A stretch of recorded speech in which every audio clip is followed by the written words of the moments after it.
பிரசாந்த் கிஷோர் அவர்களையும் மேடைக்கு வருமாறு அன்புடன் அழைக்கிறேன்.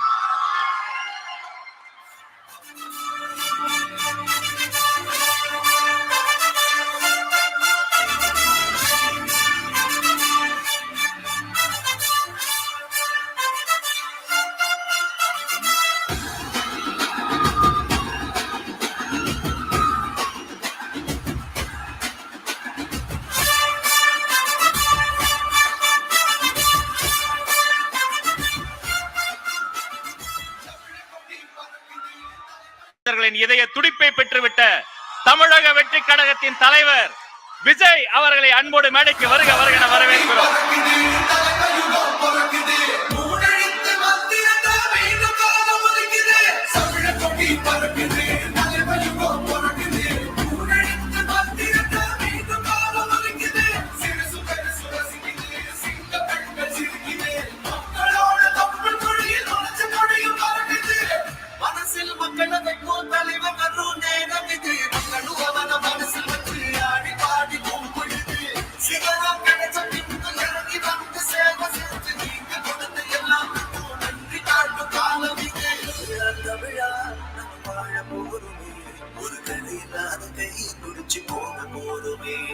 தமிழா தமிழா வாழ போருமே ஒரு கரையில்லாத கையை குடிச்சு போக போருமே.